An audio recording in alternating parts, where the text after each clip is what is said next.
Okay, welcome everybody to a hashtag Real Talk podcast, but this time this is where we do the GenInvest takeover, and our job is to bring you inspiring, motivating and empowering content to take your life to the next level, in particular when it comes to your finances. So, obviously we bring you financial ones where we talk about your own personal finance, but this one is very specific, talking about property investment, how to run a portfolio, how to, purchase a portfolio and how to grow that. So David here, a good friend of mine, okay, and he's going to be our regular guest on here every week. He's going to be downloading all his knowledge about property investment. So for anyone who didn't see the intro video, tell me a little bit about yourself, David, right. Who you are. I'm David. As you can see, I'm not young.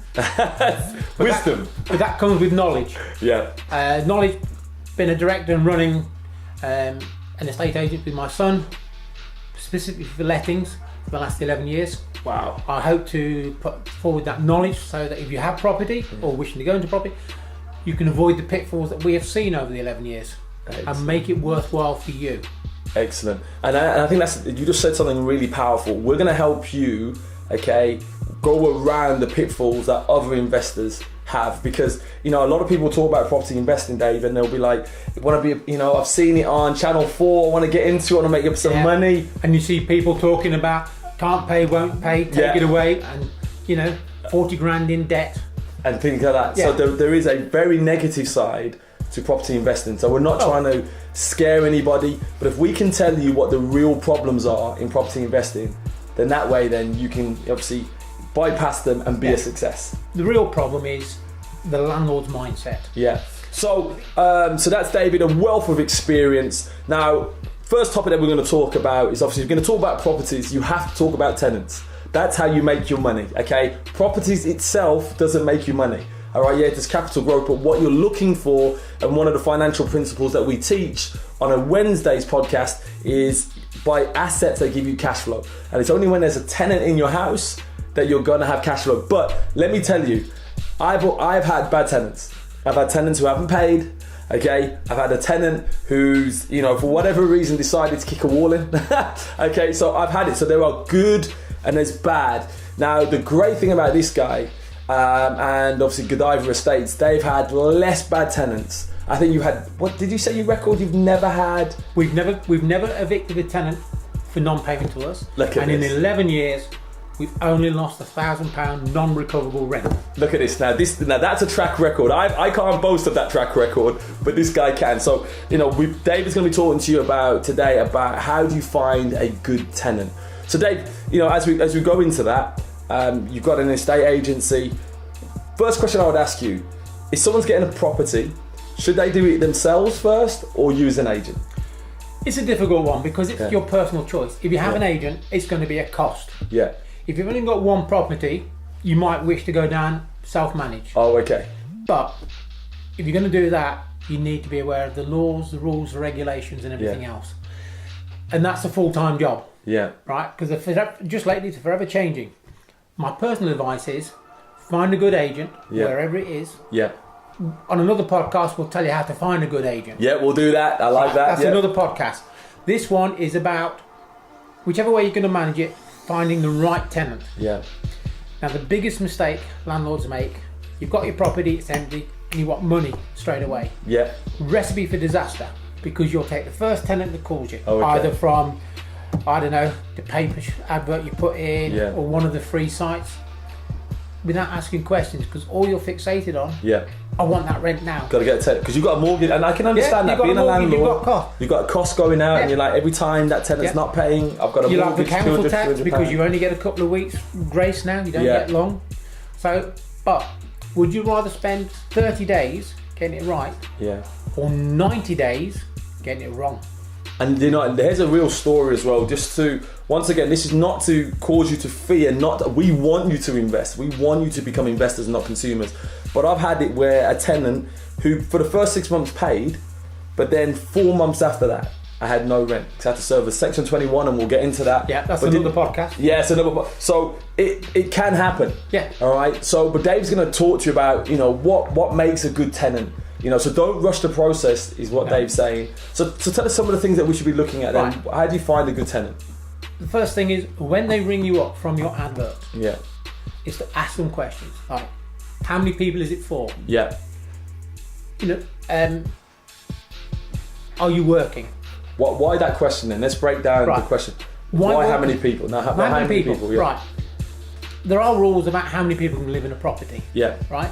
If you get it wrong, you can be prosecuted. Yeah. You can be fined. If you have too many people in a house, it can be judged to be a house of multiple occupancy. Right. In some parts of the country, in certain areas, you have to have a license. If you don't have a license, you can get fined. Oh, okay. So even though you think, I'll rent it out room by room and I've got 7 people in there, I've got 7 times what I normally get, you can get caught. Right. You get caught, you get fined, so your profit's gone.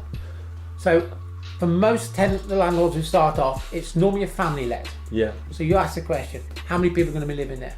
Because if they're over 18, they have to be on your contract. Yeah. So if they say it's 2 adults and 2 children, ask the question, how old are the children?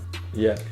The other question for that is, if you've got a boy and a girl, and they're 13, 14, 15, it's not advisable for them to share the same bedroom. So you have to make sure the house is fit for their family life. Fit for purpose. Fit for purpose. And it's funny because I had we've got a property listing and someone came through and they said, oh, we've got like 7, 8 people in a 3-bedroom house, and instantly I was dubious because this is not going to work. If they're not the same family, it causes problems. If they are the same family, you've got to think where they're all going to sleep. Yeah. You've also got to think with 7, 8 people in the house, wear and tear on your carpets, furniture if you supply it, the walls, the kitchen, the bathroom, they're all going to be overworked, so you can be spending more money long term on refurbishing. Right. Oh, okay. So that's a really good point. That cuts back on your income. Yeah. Because things will break down quicker. Yeah. More people in there. Yeah. So we ask, how many people? Yeah. What ages? Yeah. Are you working? We have a simple rule. Whatever the rent is, it's 30 times that is the minimum they need to earn, so they can pay the rent. I've never heard that principle before. Yeah. I've been in properties for so long. I've never heard that principle before. I love that. Oh, okay. I'm learning something new every day. It's a simple one. Yeah. £500 a month rent is 15 grand a year. Yeah. That gives them enough money to pay the rent and live. Because what you don't want is for them to only earn £600 a month, pay you £500, and they've got £100 to last them a month to pay council tax, gas, electricity, water, and everything else. It's not going to happen. Because if you go to court, you can bet your bottom dollar the judge will say you were negligent. Yeah. You knew they couldn't afford to pay. Right. So you've made an enemy of the court. Don't. Yeah. Simple questions. And we ask them those questions. When we do the viewing, we ask those questions again. Excellent. So that you can judge the first question by the second question. Yeah. If they marry up, great. We reference, at our agency, we reference every tenant. Yeah. You can do it yourself, even as a private landlord. Do it. Yeah, I know Experian, and if you're going to do it yourself, once again, I wouldn't advise, if you're looking to grow a portfolio, I definitely use an agent until you get really comfortable, until you want to run it yourself. But I know Experian do. Yeah. You want that you can do yourselves. Yeah. On there. You want to look, are they in debt already? If they're in debt already, how are they going to pay you, live, and pay the debt? Yeah. If the debt is long term and they've not paid it, it gives you an idea they're not very good at managing money. Yeah. And it's your money at the end of the day. Yeah. So be aware. And the thing is, I've been in those scenarios where I remember for a property we had over in King's Standing, and these family were brilliant. Like, meet them personal, nice, had a reference. Then the credits report came back and it was poor. And you have this dilemma. And you're like, oh, but they're really good. But I went with my gut and I said, no, do you know, you have a report for a reason. And if it's poor, stay clear. As a landlord, stay clear, because that's only going to bite you in the end. Yeah. It really will. You can have a head, you can have a heart. Yeah.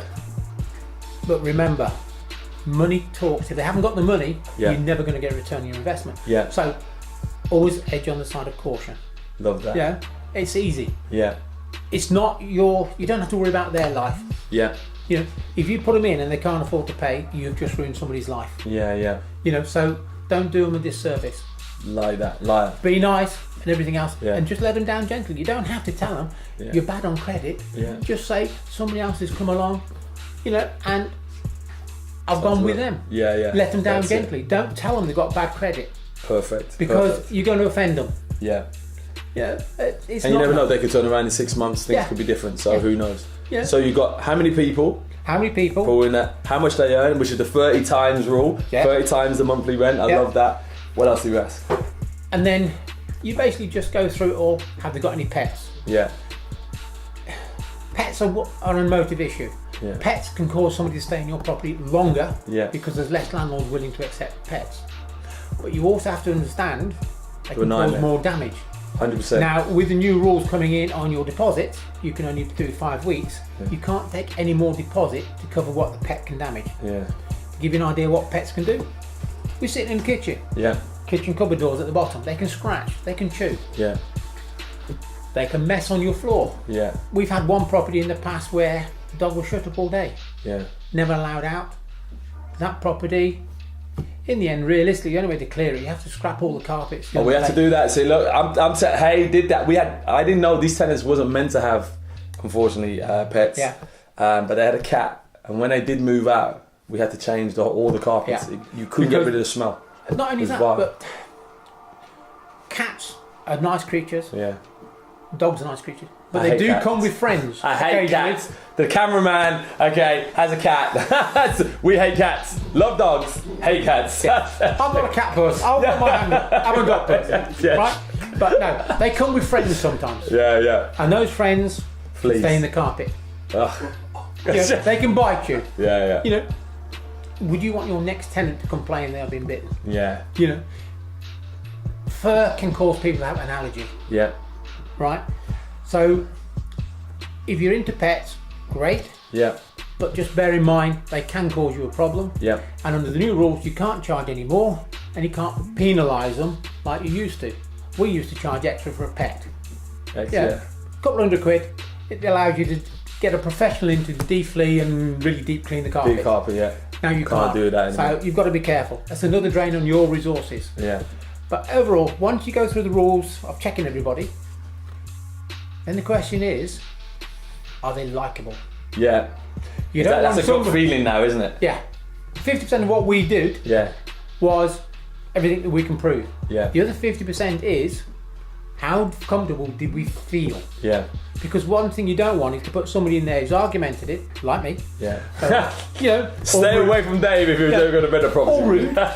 Because you're only going to have a battle. Yeah, yeah. What you want is a tenant that's going to respect you, your property, pay the rent, and hopefully never bother you. Yeah. That's the ideal circumstances. And the thing is, and the reason I don't mind sharing like my nightmares, I remember I had a property over in Yardley, and I took this lady on, a mom, and I just knew in my gut, everything else came through perfect, but I knew in my gut she was going to be a problem, and she just was for 6 months. She paid, don't get me wrong, but just an absolute nightmare of a tenant. And there was a couple who came after, and my gut said go with them, but because I'd seen her first, I was like, but actually don't allow you, this is business, this is not an emotive thing, it is business. He's always busy. That's probably another property coming through. Hang on. Sorry. Yeah. So one of the things I'd say is always, go with what's going on in your gut, not emotions and things like that. Go with what you believe is going to be right, because this can be a very expensive, game if you get it wrong. If you've only got one property, if it goes wrong, you've lost that one income. Yeah. As you get more used to properties and it's going well, you might have 2 or 3. Yeah. If one drops out, you've still got 2 paying for the third. Yeah. That's not so bad. Yeah. But trust me, if you get it wrong, the tenants have free legal aid. Yeah. They know the system. They can tie up in knots. It can take you a long time to go to court. Yeah. You pay solicitors' fees. You've still got to pay the mortgage. Yeah. Do you really want to do that, or would you rather lose at worst 30 days of not having any mortgage one mortgage payment, and get it right, and have 12 months of blissful heaven? 100%. That's what you got to look at. 100%. So is it? Yeah. Sorry, no, you was about to say. Apologies. So realistically, do the hard work at the beginning. Yeah. Not inside the tenancy. Brilliant. Now, a lot of people, I'm really hoping that you found value in this video, because a lot of people will tell you about all the glory. I've got properties and I'm making this money and I can retire early and I've sacked the boss and all those things. But I don't. Yeah, he sacked the boss. Yeah, that's it. Okay. What I don't tell you is the pitfalls that can happen if you don't get this right. So that's why we're doing these videos.